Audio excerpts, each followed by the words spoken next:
Greetings, my name is Victoria, and today I will recount an unforgettable incident that causes me persistent heartache and self-reproach. It is a narrative I wish I had never endured, although life often presents challenges to individuals. Many years ago, at the age of 18, I resided with my family in London, a magnificent city replete with hidden shadows.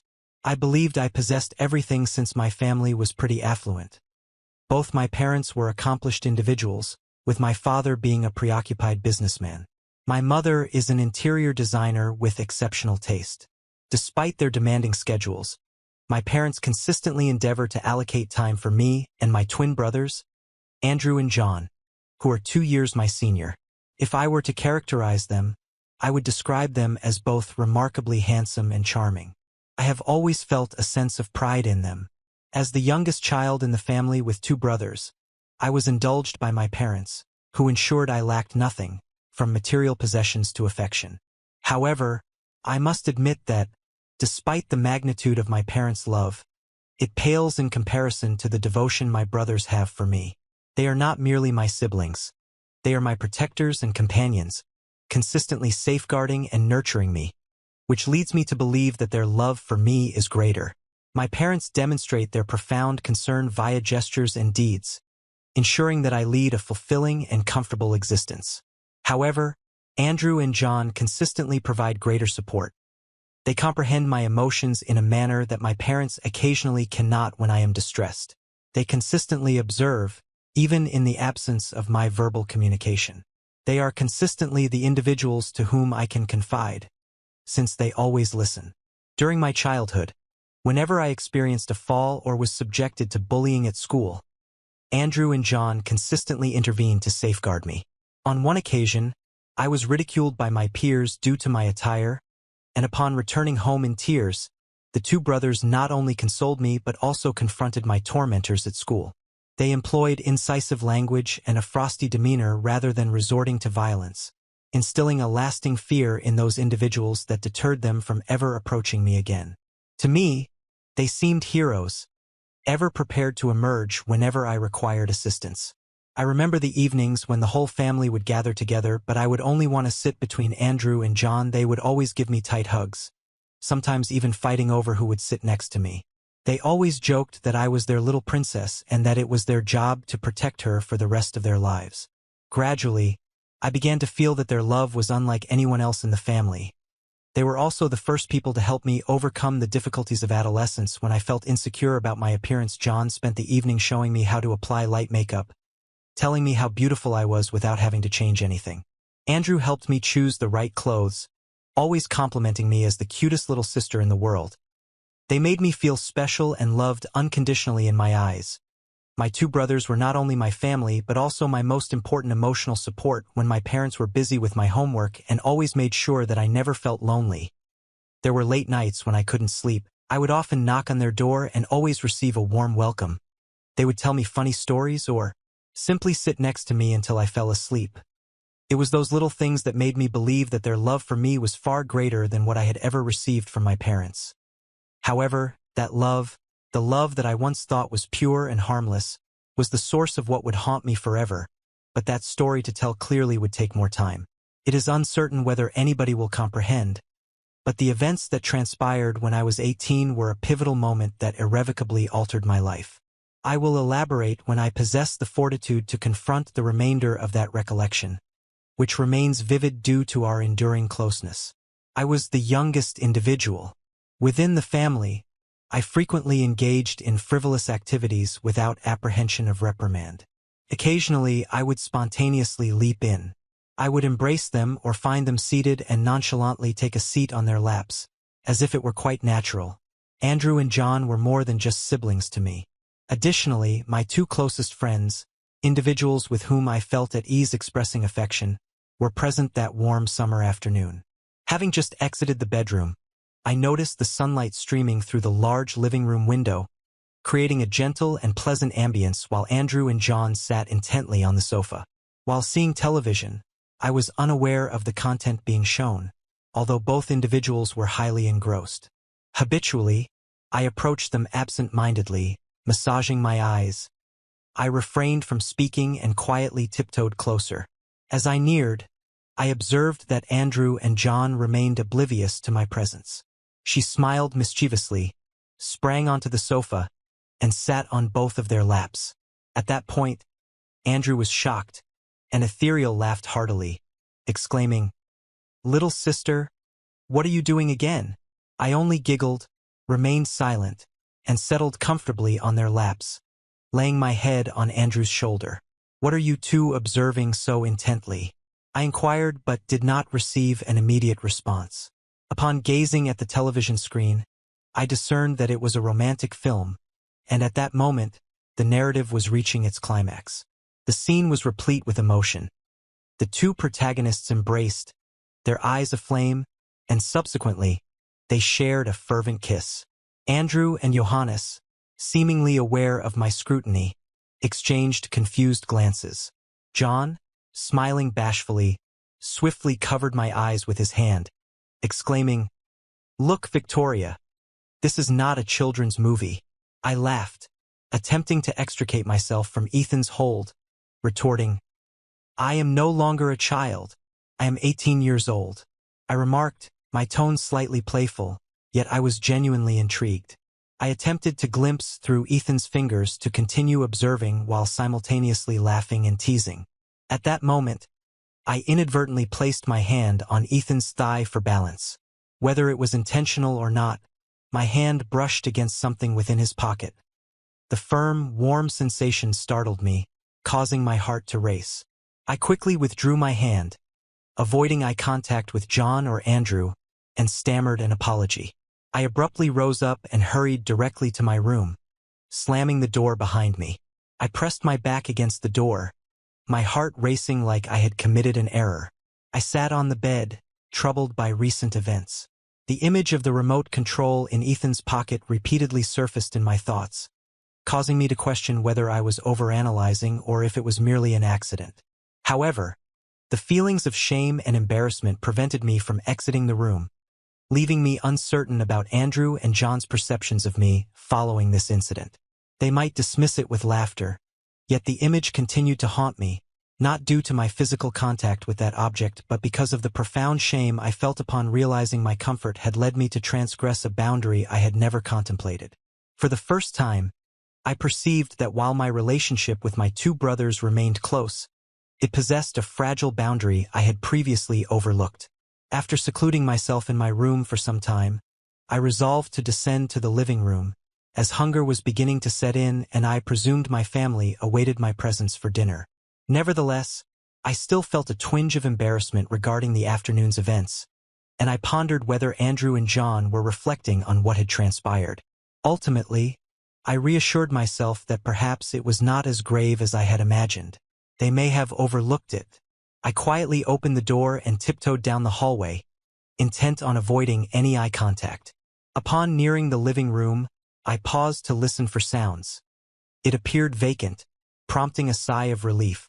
I surmised they were likely in the kitchen or otherwise preoccupied. Cautiously, I entered the living room, scanning the area in apprehension of encountering them. Yet unexpectedly, no one was present. I found it peculiar and paused in front of the sofa where I had been with them that afternoon. I was still attempting to ascertain the television station when, unexpectedly, two faces leaned in from behind, gazing in the same direction as I was.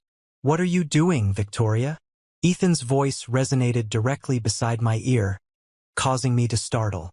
Andrew guffawed from the opposite side, remarking, "You resemble a thief." I emitted a small scream in surprise, pivoting to find both of them positioned directly behind me.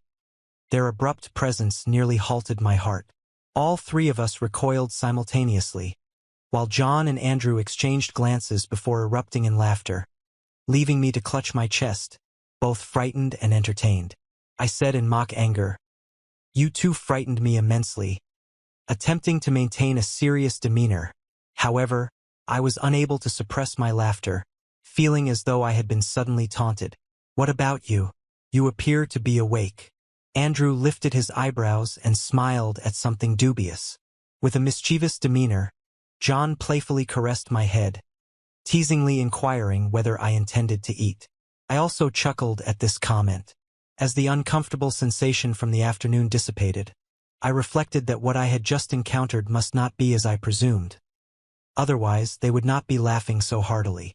This realization prompted a sigh of relief, and I endeavored to behave as though nothing had occurred. I was only ascertaining if anyone was present. I grinned radiantly, attempting to shift the topic. "What are you two engaged in behind me? Are you attempting to intimidate me?" Andrew shrugged. Feigning seriousness, "I intended to shock you, but nevertheless, I did not anticipate your profound reaction," John said, his tone laced with mockery. "Who could have anticipated your sudden leap?" Your expression was so amusing that the three of us erupted in laughter, creating an exceptionally jovial mood. At that time, John placed his hand on my shoulder and said, "All right, let's proceed." As I entered, the entire family awaited my presence. I nodded, smiled, and proceeded to the kitchen, where everyone was assembled around the dinner table. My parents greeted me with gentle smiles as I took a seat. The warm illumination of the kitchen instilled a sense of comfort and tranquility during dinner. The familial discourse was consistently infused with laughter as my parents discussed their work while Andrew and John playfully teased me with lighthearted jokes. I also contributed to this convivial atmosphere, and the feelings of shame and embarrassment from earlier in the day seemed to disperse. After dinner, I assisted my mother with the dishes before retiring to my room to prepare for bed. As I lay on my bed, I reflected on the events of the afternoon. Despite the teasing, I felt a sense of embarrassment, yet my anxiety had subsided. I reassured myself with a grin, affirming that everything will really be well and that Andrew and John remain my two dearest brothers I had ever experienced, and in that moment, I fell asleep peacefully. It appeared to be over, yet it was not. My room and his were merely divided by a thin wall, allowing even the faintest sounds from movies to music to permeate easily. One morning, I, known in the household for sleeping until 9 or even 10 a.m., awoke. Abruptly awakened at 7 a.m. Initially, I believed I was awakening. Perhaps it was a dream I could not recall. Perhaps the sunshine was streaming through. The curtains left me feeling bewildered. But, after a few minutes of heightened awareness, I discerned an unusual sound emanating from the adjacent room. My room was situated between Andrew's and Ethan's rooms in our house. Classic style, the walls between the rooms were quite thin, so if someone turned up the music or watched TV too loudly, the sound could easily reach the next room. I was used to hearing them playing games or chatting with each other. But this morning the sound I heard was completely different. It was a strange sound, not loud but clear enough to get my attention. At first I lay there on the bed, initially believing they were watching an action movie or something similar. But after a few minutes, I began to sense that something was amiss. The sound was not like gunshots, explosions, or any other typical movie sound. Instead, it was intermittent, sometimes long, and sometimes rapid. My heart started to beat faster and a thought flashed through my mind, making my face burn. I didn't want to believe what I was thinking, but the sound became clearer and clearer. It wasn't music, nor was it normal talking. The wall blocked the sound, but I could still hear sexy, rapid sounds mixed with heavy breathing. I tried to stop myself from thinking about inappropriate things, but the more I listened, the more certain I became that my two brothers were watching a special movie. A feeling of shame and embarrassment washed over me. I questioned why I was awake at this hour, experiencing a heart that pounded and seemed on the verge of bursting, while my entire body felt ablaze. I lifted my hands to shield my face, attempting to eliminate unwarranted ideas. This is confidential. I have witnessed similar occurrences, as have others. I reassured myself in an attempt to quell the inner turmoil. However, the disquieting sounds emanating from my brother's room intensified my unease. We had always shared a close bond, and I never anticipated confronting such a situation. Reluctant to continue listening, I found the noise increasingly inescapable. I sat up, exited my bed, and quietly opened my door. Uncertain of my intentions, the oppressive sensation in my chest compelled me to move. I traversed the hallway cautiously, striving for silence. Yet upon reaching my brother's room, the sounds grew more distinct. as if the wall no longer served as a barrier. I stood still in front of the door feeling embarrassed and confused. My heart was pounding, and my mind was in turmoil. I knew this was probably a very normal thing, something that everyone had experienced, but hearing it from my brother's room made me not know how to react. I bit my lips shyly, wondering if I should go back to my room or continue standing here as a curious person. I leaned against the wall, trying to take a deep breath to calm myself, but the rapid breathing and the ambiguous sound seemed to want to burn away all normal thoughts. In part, I was held back by those sounds, making me unable to pull away. Suddenly, the door to the room swung open. I stepped back, almost unable to react. John stood right in front of me and wanted to go back immediately, but the other part was held back by those sounds, making me unable to pull away. Suddenly, the door to the room swung open. I took a step back, almost unable to react. John stood right in front of me, his eyes wide with surprise. He looked like he had just been caught doing something he shouldn't have, and I was completely confused, not knowing what to say. We stood there facing each other for a few seconds that felt like a century to me. The silence was so stifling that it was hard to breathe. John cleared his throat, trying to break the tension. "Victoria, what are you doing?" Standing here, his speech was agitated and somewhat subdued, evidently attempting to maintain composure but not concealing his discomfort. He raised his hand to scratch his head, his eyes averted as if unable to meet my gaze. Ethan's visage had a faint flush. I recognized his profound embarrassment, since I was equally inadequate. My heart raced, and my entire body felt aflame. I averted my gaze, unable to meet his eyes, and said, I was merely passing by." My response was evidently unpersuasive, yet that was the sole thought that occurred to me. At that time, the noise within the room abruptly ceased, and Andrew emerged. From behind John, his expression mirrored Ethan's, replete with timidity and bewilderment. He gazed at me, then shifted his glance to John, seemingly seeking clarification. However, none of us uttered a word. The three of us remained ensconced in an excruciatingly awkward ambience. I attempted to muster a strained smile, running my hand through my hair to conceal my discomfort, as I was merely an incidental passerby. I said, my voice quivering slightly, "Nothing. I am departing."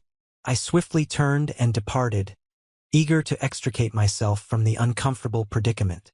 Although I refrained from glancing back, I sensed the two of them observing me, seemingly at a loss regarding their next course of action following the recent incident. Upon returning to my room, I shut the door and leaned against it, exhaling in relief.